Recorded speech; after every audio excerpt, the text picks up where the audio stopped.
Alhamdulillahirabbil alamin. Alhamdulillahilladzi hadana li hadza wa ma kunna linahtadiya laula an hadana Allah. Nahmaduhu wa nasta'inuhu wa nasta'dihi wa nastaghfiruhu wa natubu ilayhi wa na'udzu billahi min syururi anfusina wa min sayyiati a'malina. May yahdihillahu fala mudilla lahu wa may yudlilhu fala hadiya lahu.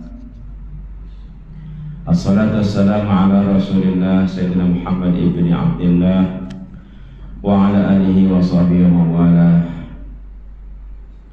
Qalu subhanaka la ilma lana illa ma 'allamtana innaka antal alimul hakim.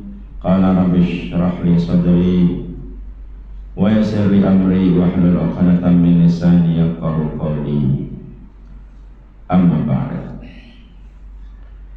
Yang kita muliakan Datuk Seri Panglima Dr. Haji Hasbullah Haji Montoha, penasihat kita yang sentiasa bersama kita dalam suasana ibadah di bulan mana-mana bulan ya. Selepas kita mengalami bulan Ramadan dan sekarang bulan Syawal, alhamdulillah kita masih bersama dan alhamdulillah pada saya ini seolah-olah pembukaan baru sekolah ya, macam sekolah. Nah, kalau sekolah itu dibuka biasanya bulan Januari ya, sebelum berlakunya COVID lah. Selepas itu ditangguh karena pembelajarannya tidak begitu teratur, ditetapkanlah bulan Mac. Tidak tahu sampai bila, adakah nanti akan kembali kepada bulan Januari. Wallahu a'lam. Manakala bagi kita umat Islam, apa yang kita lakukan, kerja-kerja dakwah kita itu seolah-olah pembukaan tahun barunya adalah bulan Syawal. Dan selepas kita berehat, terutama daripada majlis ilmu pada bulan Ramadan, setelah kita cuti sekejap untuk memfokuskan kepada ibadah yang lebih mendekatkan secara individu kepada Allah SWT. Maka alhamdulillah Allah masih panjangkan umur kita, walaupun kita bulan Rajab itu memohon supaya Allah panjangkan umur supaya sampai ke bulan Ramadan. Ternyata Allah yang Maha Pengasih, Maha Penyayang memanjangkan lagi, melimpasi bulan Ramadan ini. Kita masih berada di bulan Syawal. Mudah-mudahan awal langkah bulan Syawal ini adalah langkah yang terbaik, langkah yang menentukan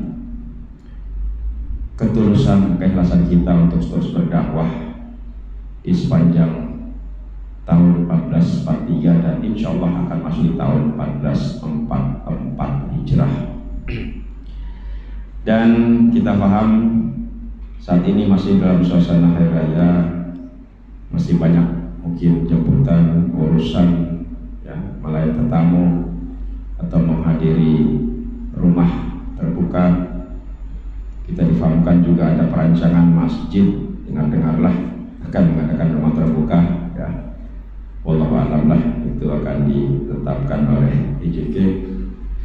Namun juga kita paham di antara kita ada yang sudah menunaikan ibadah puasa sunat 6 hari dan bulan Syawal.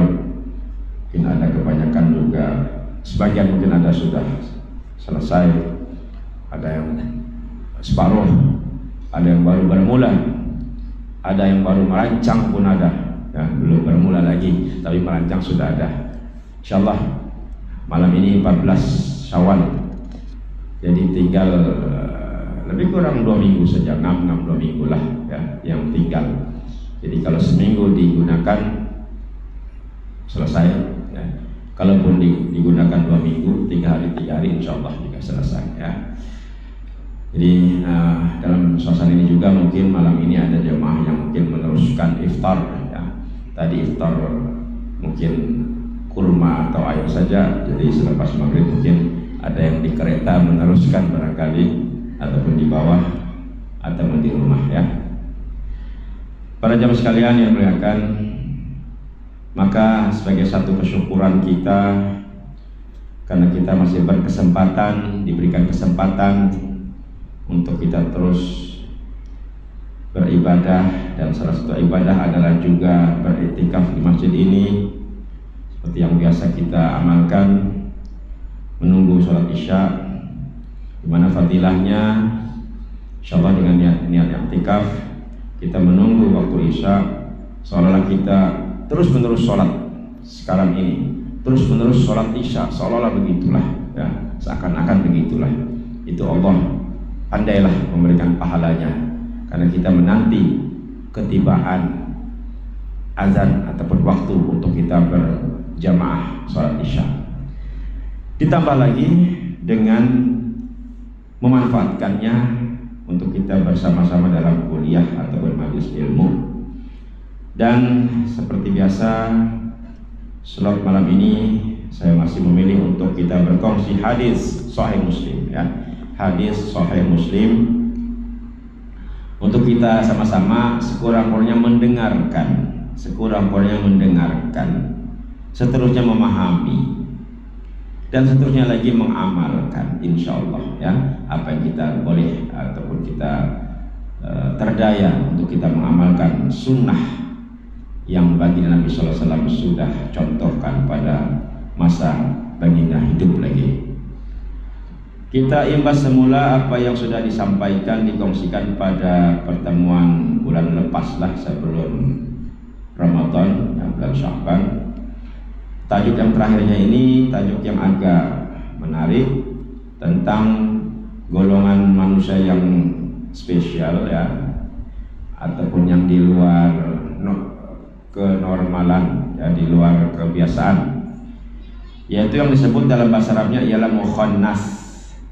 Mukhannas ini ialah lelaki yang berpenampilan seperti wanita, berkelakuan seperti wanita, bertutur kata seperti wanita, bahkan boleh dikatakan sifatnya pun mempunyai sifat wanita.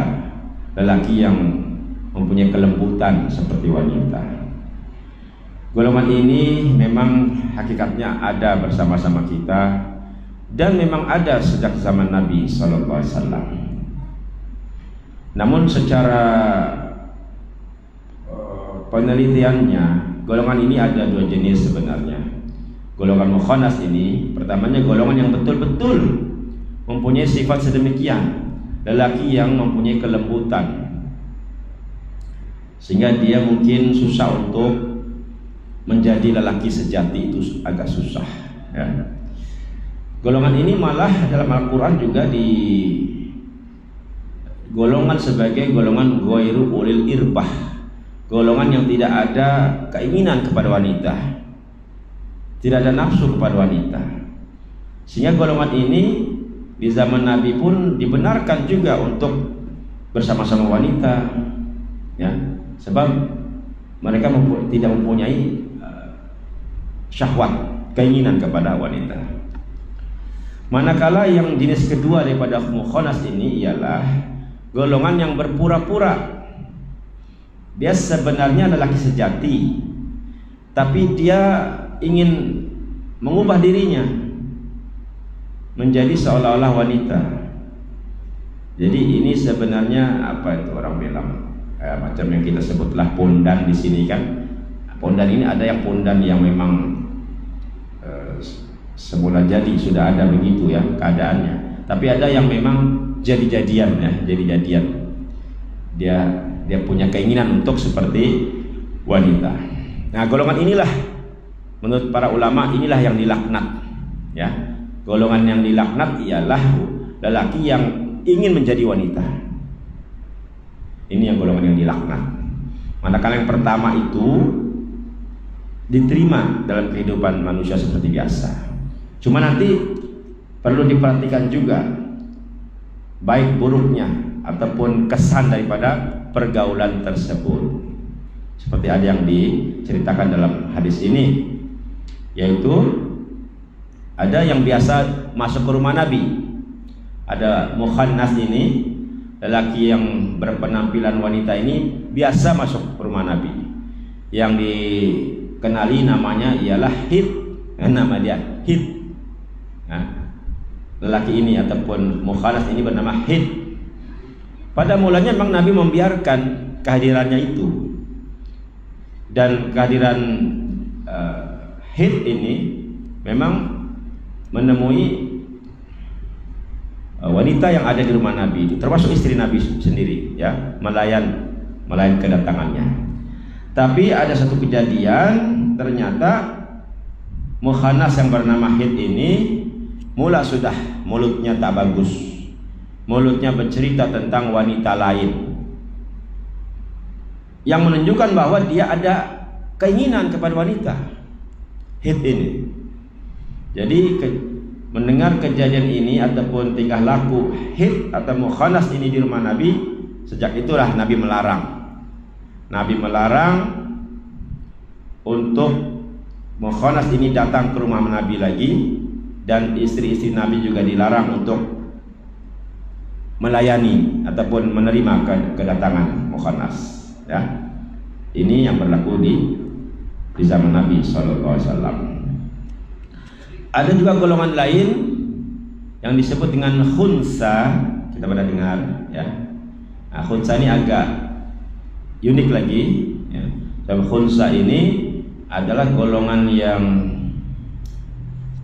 lelaki yang seperti menyerupai wanita tadi itu, tapi khunsa ini lebih rumit, sebab ini adalah manusia yang mempunyai dua alat kelamin,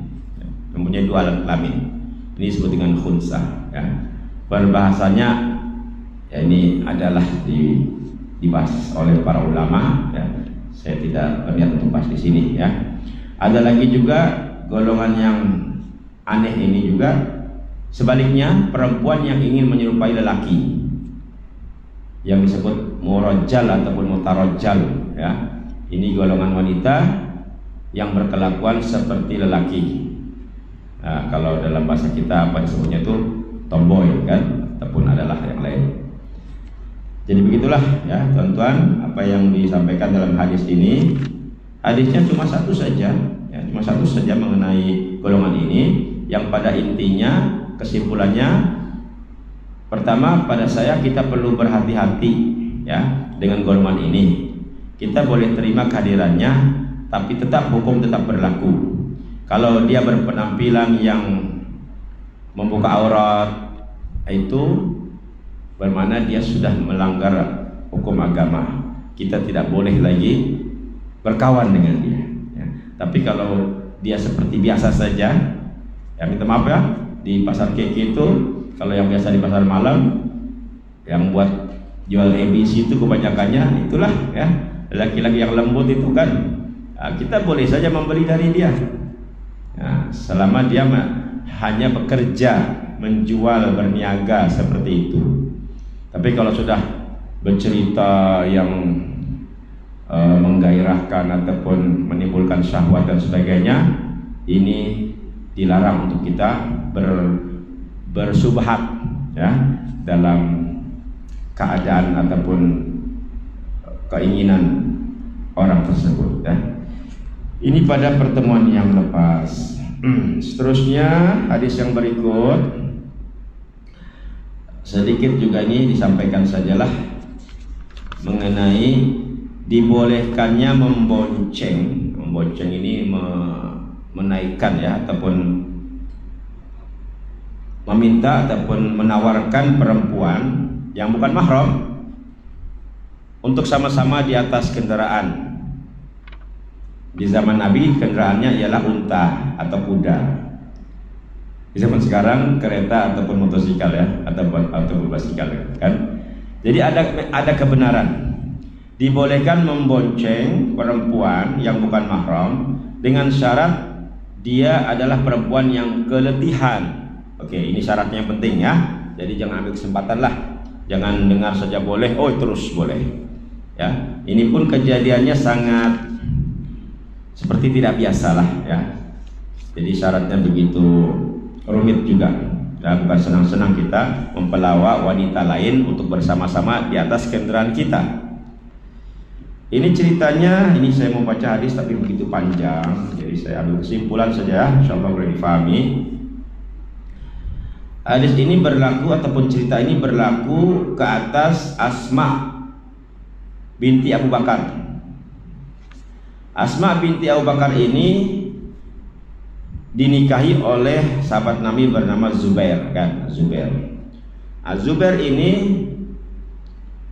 orang yang bukan berkemampuan, ya. Dikatakan di sini, ya, Asma sendiri cerita, Zubair menikahiku sedangkan dia tidak memiliki apa-apa, tidak punya harta, tidak punya budak. Budak ini pembantu lah, kan, pekerja, dan apapun juga kecuali seekor kuda, ya. Zubair punya seekor kuda, tapi ada juga ladang pemberian Nabi. Sebenarnya bukan kepunyaan Zubair. Nabi memberikan ladang, ya, ladang gandum. Akhirnya karena Zubair itu tidak punya pekerja, Asma sendiri, dia ceritalah, aku memberi makan dan memandikan kudanya, aku mencukupkan keperluannya, memeliharanya, menghaluskan biji-bijian, dicampur dengan air untuknya, ya, maksudnya membuat makanan, memberi makan, minum, mencuci pakaiannya, menampal timba itu baldi, kan, untuk ambil air kalau bocor. Itu pun Asma yang buat. Membuat tepung. Tetapi terus terang Asma tidak pandai buat roti. Aku tidak pandai buat roti. Tetapi ada jiran orang Ansor yang membuat roti untukku, menolong membuat roti. Ini cerita ini menunjukkan bahwa Asma ini seorang wanita yang kerja keras, kerja kuat. Jadi memang mengalami keletihan, ya, sudah pasti mengalami keletihan. Aku juga yang memanen, menuai tanaman yang aku ambil daripada ladang Zubair, pemberian Rasulullah SAW. Nah, pada suatu hari ketika sudah menuai tanaman itu, maka hasil tanamannya diletakkan di atas kepala, ya. Ini Asma cerita, dan aku membawanya di atas kepalaku dan berjalan sepanjang 2/3 farsah, berjalan membawa barangan di atas kepala. 1 farsah itu sama dengan 3 mil, 3 batu. 1 farsah. Ini membawanya sepanjang 2/3 farsah, maknanya lebih kurang 2 batu, ya. Asma berkata lagi, suatu ketika aku membawa hasil panen di atas kepalaku dan aku bertemu dengan Rasulullah SAW bersama beberapa orang sahabatnya. Nah, jadi Asma yang bercerita ketika mengangkat barang di atas kepala, bertemu dengan baginda Nabi dan para sahabat, ya, bukan Nabi seorang. Nabi memanggilku, kata Asma, seraya menghentikan untanya supaya unta itu jongkok. Jongkok maksudnya apa? Turun, ya, turun kakinya itu supaya dia, unta itu, merendahkan badannya. Tujuannya apa? Tujuannya supaya Asma dapat naik bersama Rasulullah SAW. Tapi unta ini kan kita kedudukannya ada dua apa itu, 2 bonggol itu, ya. Dia ada jarak lah, ya, ada jarak, satu di depan, satu di belakang, di tengah-tengah, kan ada jarak. Maknanya kalau naik motor pun mesti ada jarak, tapi kalau motor tidak ada jarak susah. Kereta ada depan, ada belakang, kan, itu mungkin boleh dibuat perbandingan sedemikian lah. Jadi Asma merasa malu. Aku malu, kata Asma, dan aku tahu bahwa Zubair suaminya itu pencemburu. Nah, Zubair nih, dia tahu suaminya lah, pencemburu. Kalau dengar mungkin Asma dekat dengan lelaki gitu, kan, memang ada perasaan cemburu. Lalu dia ceritalah dengan Zubair kejadian ini. Terus terang, bahwa Nabi yang mengajak untuk naik ke atas unta karena Nabi nampak Asma dalam keletihan yang sangat. Ya, apakah jawaban Zubair? Zubair menjawab, demi Allah, biji gandum yang engkau bawa di atas kepalamu lebih berat daripada engkau dibonceng oleh baginda Nabi SAW. Maksudnya Zubair terima, Zubair paham, sebab Asma memang memikul biji gandum di atas kepala itu sangat berat. Ya, itulah dia terima, dan ini memang kehendak Rasulullah SAW. Itulah peristiwanya lah. Jadi ini menunjukkan kebenaran menolong wanita bukan mahram, ya, untuk bersama di dalam kendaraan sekiranya wanita itu dalam keadaan keletihan. Tapi tengok apa yang berlaku selepas cerita ini tidak diambil kesempatan. Mendengar cerita ini, bapak Asma, siapa bapak Asma? Sayyidina Abu Bakar. Sayyidina Abu Bakar tidak tinggal diam. Sayyidina Abu Bakar berpikir, kenapa Asma boleh keletihan? Kenapa Asma boleh keletihan sehingga baginda Nabi sanggup untuk membantunya, menolongnya naik ke atas unta? Jadi Sayyidina Abu Bakar menyimpulkan Asma keletihan karena Asma tidak punya pekerja, atau Zubair itu menantunya tidak ada pekerja yang menguruskan urusan ladang, urusan makanan, urusan rumah dan sebagainya. Akhirnya Abu Bakar mengirimkan atau memberikan seorang pembantu pekerja untukku, kata Asma yang cerita, ya, hingga Abu Bakar, bapakku, mengirimkan seorang pembantu untukku. Dialah yang mengurus kuda, ya, pembantu itulah yang menguruskan kuda, seolah-olah Abu Bakar telah memerdekakan aku, kan?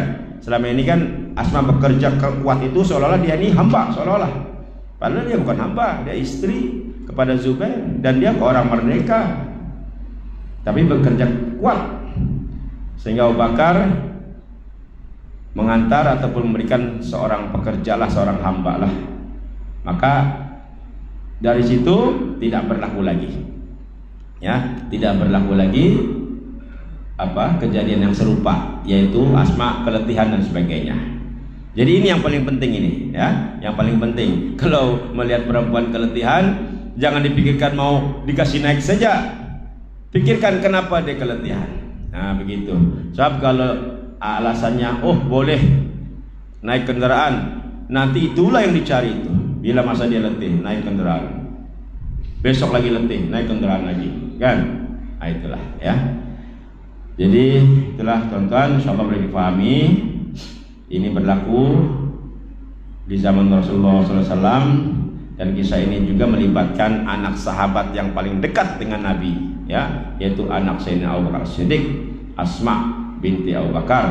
Dan Asma ini juga orang yang paling berperanan, kan, dalam peristiwa hijrah bagi Nabi Sallallahu Alaihi Wasallam. Insyaallah boleh dipahami.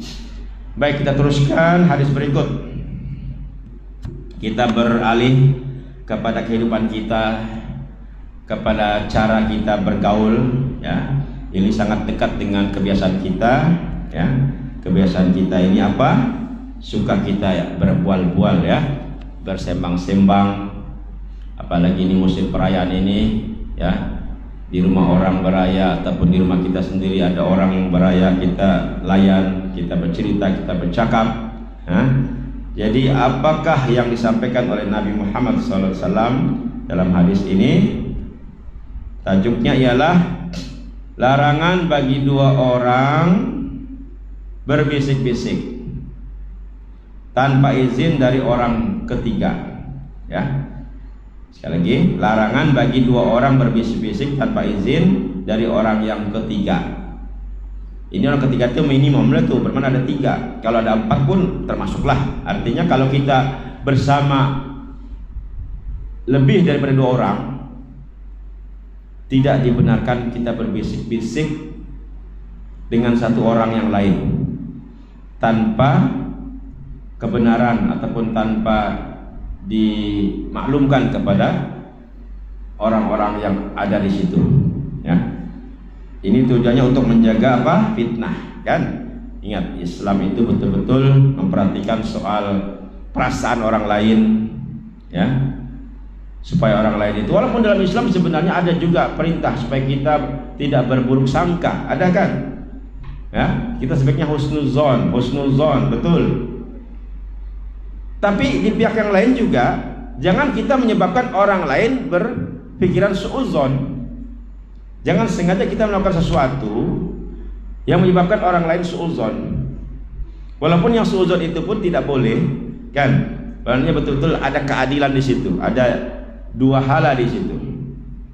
Samalah juga dengan larangan kita, larangan ataupun Islam melarang kita buka aurat, ya, itu temannya wanita lah, ya, wanita dilarang menandakan aurat. Itu bagi pihak wanita dilarang. Tapi bagi pihak lelaki juga dilarang ataupun diperintahkan untuk menundukkan pandangan. Nah, sama-sama ada arahan. Yang wanita diarahkan untuk menutup aurat, yang lelaki diarahkan untuk menutup pandangan. Sama juga, lelaki pun diarahkan menutup aurat, wanita juga diarahkan menutup pandangan. Sebab apa yang berlaku? Yang berlaku memang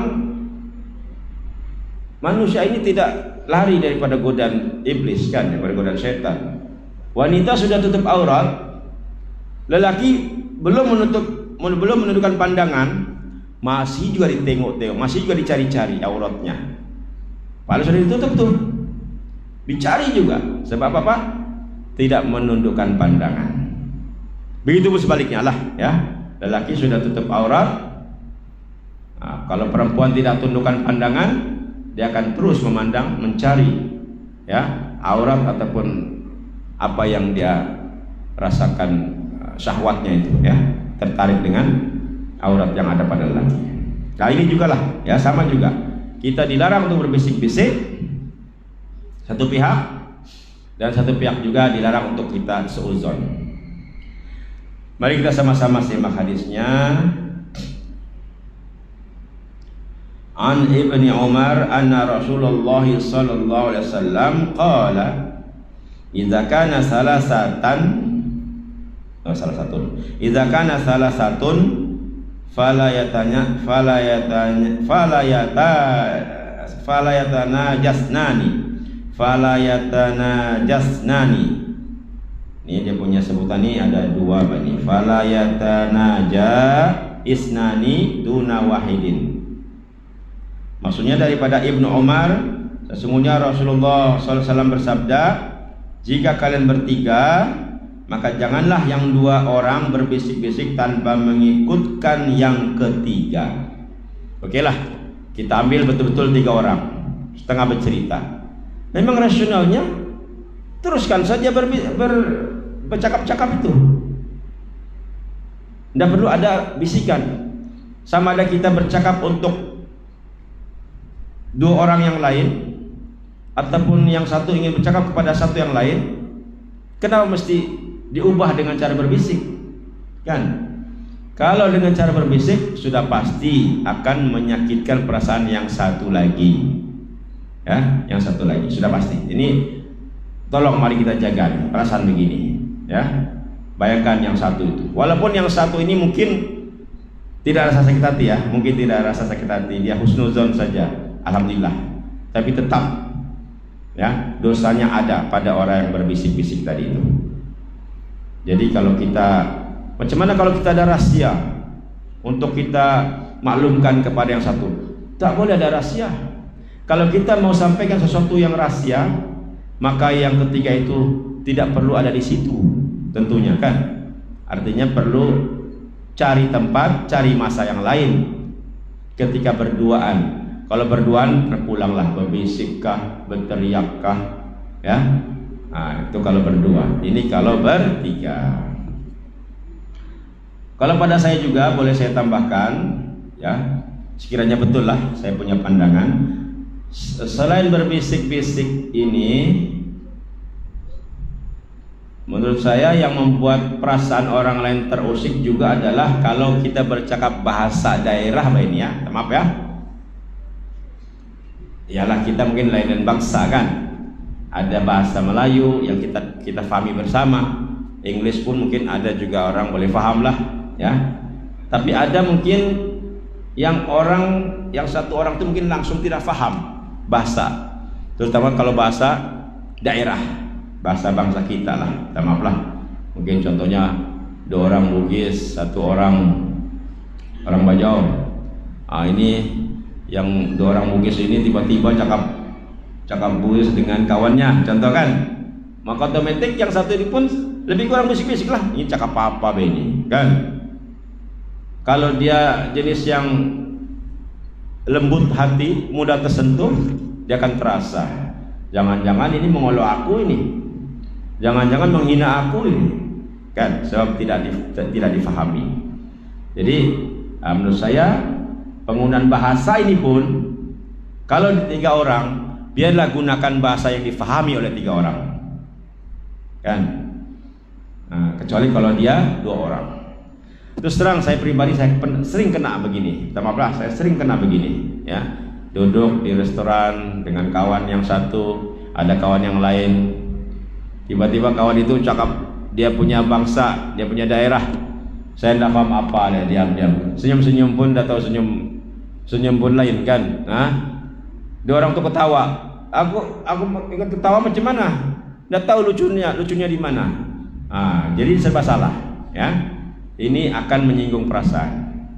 Pada saya itulah, kalau kita sudah bersama dengan orang yang perlu dijaga hatinya, maka tidak perlulah ya untuk kita menyakiti perasaan begitu. Mungkin bagi dia mungkin tidak untuk mengejek, tidak, ini hanya cakap-cakap biasa. Iya, memang cakap biasa, tapi sudah pasti yang tidak dibawa untuk berdialog ini kan maknanya dia tidak dibawa untuk bercakap-cakap, dia hanya mendengar saja, sudah pasti ada perasaan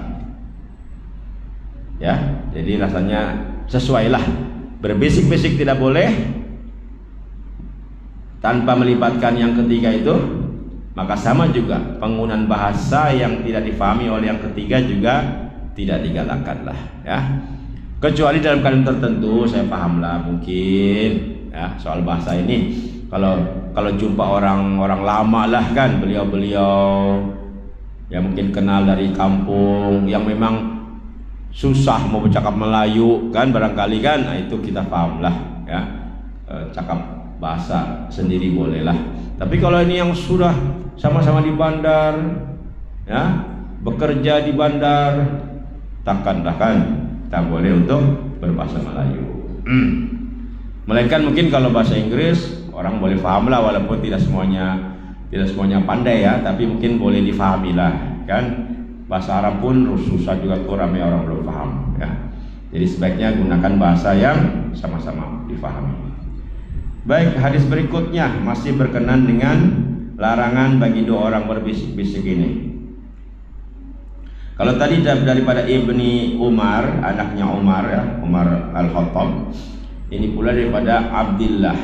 An Abdullah qala Rasulullah sallallahu alaihi wasallam, "Idza kuntum salasatan fala yatanajasnani dunal akhar hatta takhtalitu bin nasi min ajli ayyuhzinahu."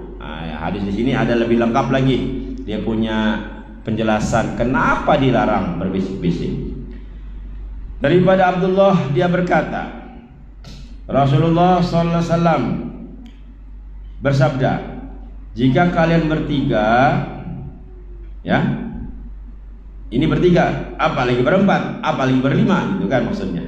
Jika kalian bertiga, maka yang 2 orang jangan berbisik-bisik tanpa yang lain, kecuali kalian sudah berbaur dengan orang banyak, agar tidak merasa sedih ya, ya.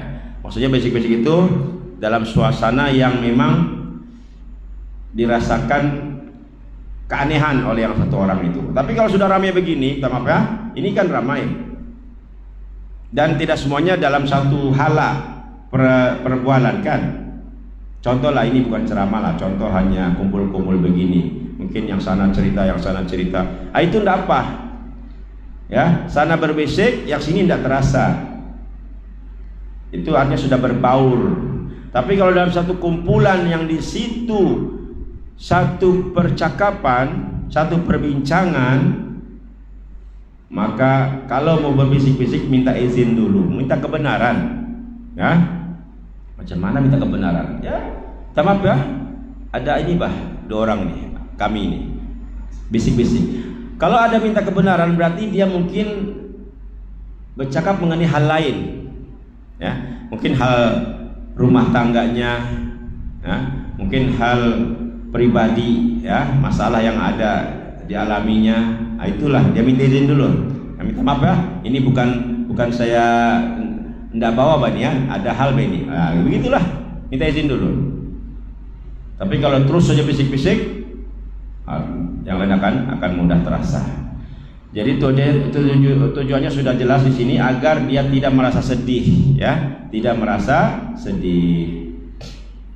Nah, yang satu lagi hadis, yang ketiga, An Abdillah, juga sama ini rasanya. Qala Rasulullah sallallahu alaihi wasallam, idza kuntum salasatan fala yatanajasnani duna sahibihima fa inna dzalika yuhzinuhu. Daripada Abdullah, dia berkata, Rasulullah SAW bersabda, jika kalian 3 orang, maka janganlah yang 2 orang berbisik-bisik tanpa temannya yang ketiga, karena sesungguhnya hal itu menjadikannya sedih, ya. Itulah sebabnya, karena menyebabkan kesedihan bagi yang ketiga. Dari ketiga hadis ini semuanya mengaitkan perbuatan berbisik ini dilarang karena tidak melibatkan yang ketiga. Seolah-olah kalau mau bisik-bisik jangan 2 orang, 3 orang lah bisik-bisik semua. Begitu seolah-olah, ya. Kalau 3 orang bisik-bisik sama juga, semuanya tahu. Kan bisik-bisik ini sebenarnya dia ada suara juga bahkan, tapi dia pelan-pelan.